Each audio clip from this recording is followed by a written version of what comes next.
పీకే cinema చుట్టూ వివాదాలు నెలకొంటున్నాయి. ఒక మతాన్ని ఈ చిత్రంలో విమర్శించారని కొందరు మత పెద్దలు మండిపడుతున్నారు. ఈ చిత్రంపై 6 ఫిర్యాదులు అందాయి.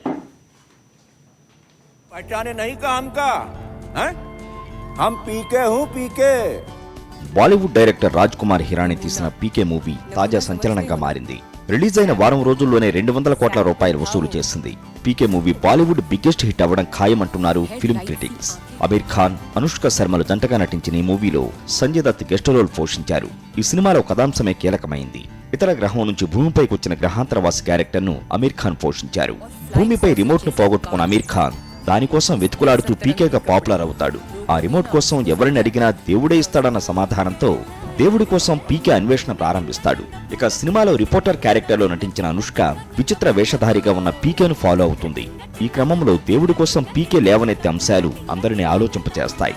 చివరికి దేవుడితో మాట్లాడతానంటూ చెప్పుకునే ఓ స్వామీజీ బండారాన్ని పీకే బయట పెడతాడు. మనం మనుషులు చేసిన దేవుళ్లను కాదని మనుషులను సృష్టించిన దేవుణ్ణి నమ్మాలని పీకే బోధిస్తాడు.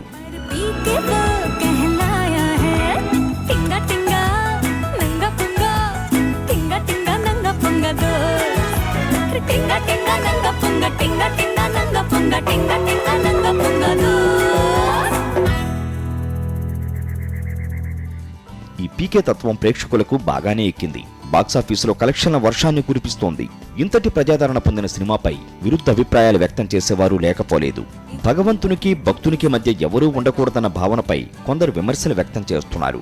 స్వామీజీలను, బాబాలను అవమానపరిచే సన్నివేశాలు ఉన్నాయని ద్వారకా శంకరాచార్య ఆగ్రహం వ్యక్తం చేశారు. ఇక రామ్దేవ్ బాబా సైతం సినిమా అభ్యంతరకరంగా ఉందంటున్నారు. ఇక దేశవ్యాప్తంగా సినిమాను ఆపేయాలంటూ చాలా మంది కోర్టును ఆశ్రయించారు.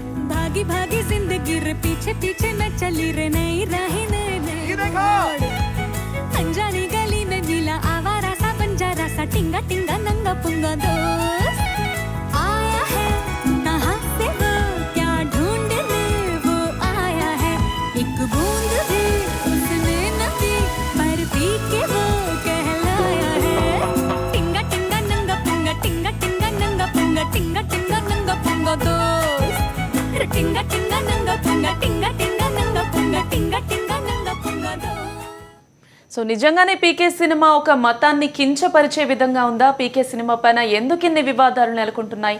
అమీర్ ఖాన్ ఏం చెప్పాలనుకున్నాడు? అసలు ఈ విషయాలకి సంబంధించి మనతో మాట్లాడేందుకు శశిధర్ గారు, విహెచ్పి నాయకులు మనతో ఉన్నారు. అలాగే సునీల్ కుమార్ రెడ్డి గారు, ఫిల్మ్ డైరెక్టర్ అండ్ ప్రొడ్యూసర్, అలాగే రవిచంద్ గారు, సీనియర్ అడ్వకేట్ మనతో ఉన్నారు. వాళ్ళతో మాట్లాడదాం. నమస్తే అండి. ముందుగా రవిచంద్ గారు, సినిమా గురించి మీరు ఒక రివ్యూ కూడా రాశారు. So what's your opinion? నిజంగానే టూ థింగ్స్, ఒక మతాన్ని ఇన్సల్ట్ చేస్తున్నారనేది నిజం కాదు.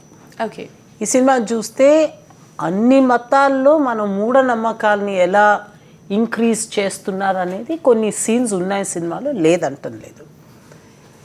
ఇంత హక్కు ఒక సినిమా మేకర్కి మన దేశంలో ఉండవలసిందే. ఏ సినిమా తీసినా, ఒక సోషలీ ఇంపార్టెంట్ ఫిలిం తీస్తే మన దేశంలో దానికి ఒకలాంటి క్రిటికల్ వాల్యూ ఉంటుంది. సామాజిక వర్గాల్ని కానీ సంప్రదాయాల్ని కానీ ప్రశ్నించే సినిమాలు మన దేశంలో ఉండాలి. చాలా తక్కువ ఉంటున్నాయి. అది మన దేశంలో ఒక పెద్ద ప్రాబ్లం.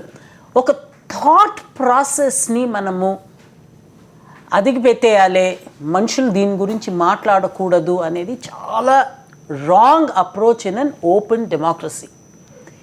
ఈ సినిమాలో కొంతమంది హర్ట్ అవ్వచ్చు, కాదు అంటం లేదు, కానీ ఒక మతం గురించి మాత్రం కాదు. ఫర్ ఎగ్జాంపుల్, మొహరం టైంలో మనుషులు వాళ్ళని కొట్టుకునే సీన్ చూపెడుతున్నారు, కన్వర్షన్స్ గురించి చూపెడుతున్నారు సినిమాల్లో.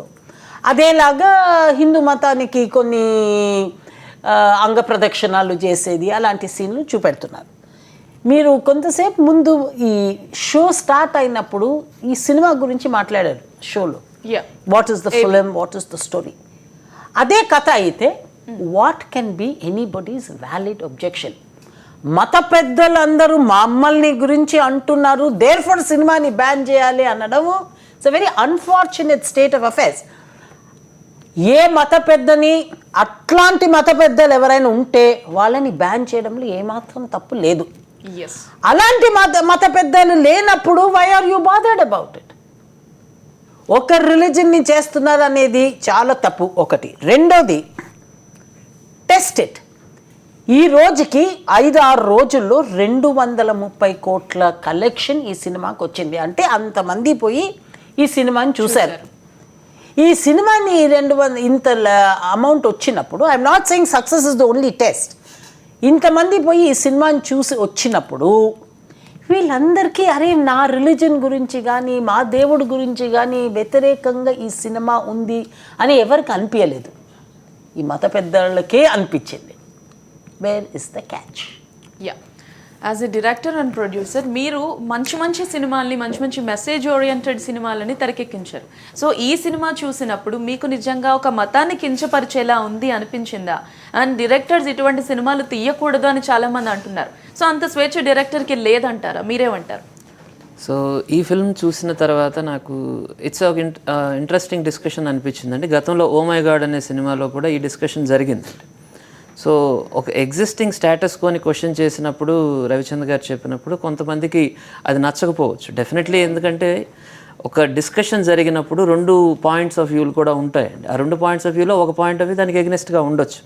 కానీ నాకు వస్తున్న మేజర్ అబ్జెక్షన్ ఏంటంటే సినిమా అన్నది ఏది సీరియస్ ఇష్యూ డిస్కస్ చేయకూడదు అనే ఒక కాన్సెప్ట్ చాలా మందిలో కనిపిస్తూ ఉందండి. ఎందుకంటే సినిమాని ఓన్లీ ఎంటర్టైన్మెంట్ మీడియంగానే తీసుకోవాలి, అంతకంటే సీరియస్ ఫంక్షనాలిటీ దీనికి సినిమాకి లేదు అన్న ఒపీనియన్కి నేను విభేదిస్తున్నానండి. Cinema is also a part of media, it's a very important part of media. Social issues గురించి కామెంట్ చేయడానికి కానీ దాని గురించి డిస్కషన్ చేయడానికి కానీ ఉపయోగపడే ఒక ప్రోగ్రెసివ్ ఆర్ట్ అన్నది నా ఇంటెన్షన్. సో కాబట్టి ఏ డైరెక్టర్ అన్నా కానీ తన ఒపీనియన్ని ఈ మాధ్యమం త్రూ డిస్కస్ చేయాలి అనుకోవడంలో ఎలాంటి తప్పు లేదు. దానిని ఏకపక్షంగా మీరు ఈ విషయాలే మాట్లాడకుండా మీరేదో ఎంటర్టైన్మెంట్ చేసుకొని పాటలు పాడకుండా తప్పించి సోషల్ ఇష్యూస్ గురించి మాట్లాడొద్దు మీరు అనే ఒక ఇంటెన్షన్, ఒక ఇంటాలరెన్స్ ఈ మధ్యకాలంలో బాగా ఎక్కువగా కనిపిస్తూ ఉంది. ఎందుకంటే ఒక విషయం డిస్కస్ చేసినప్పుడు మా మనోభావాలు దెబ్బతిన్నాయి అనే ఒక ఎలిమెంట్ ఎవరైతే ఒక మైనారిటీకి కానీ ఒక మెజారిటీకి కానీ నేను రిప్రజెంట్ చేస్తున్నాను అనుకుంటున్న ప్రతి ఒక్కరూ కూడా వాళ్ళ కన్సర్న్ తీసుకోవాలి, ఒక ఇష్యూ గురించి మాట్లాడాలి అనే ఒక అప్రోచ్ నిజంగా ఫిల్మ్ మేకర్ తాలూకా స్వేచ్ఛను హరించేదిగా ఉంది. There is a censoring system in this country.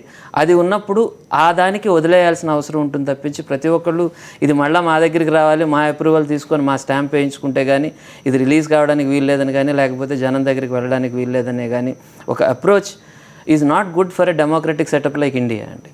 It's a big country where చాలా డిఫరెంట్ చెప్పే స్వేచ్ఛ కోల్పోతే ప్రతి విషయంలోనే వాళ్ళు ఆలోచించాల్సిన డెఫినెట్లీ సినిమా అనే తాలూకా పవర్ఫుల్ మాధ్యమాన్ని ఉపయోగించుకోవడానికి ఒక డైరెక్టర్ కానీ ప్రొడ్యూసర్ కానీ భయపడే ఒక ఎన్విరాన్మెంట్ క్రియేట్ చేయకూడదు. ఒక ఓపెన్ సొసైటీని మనం ఇంకా కంటిన్యూ చేయాలి.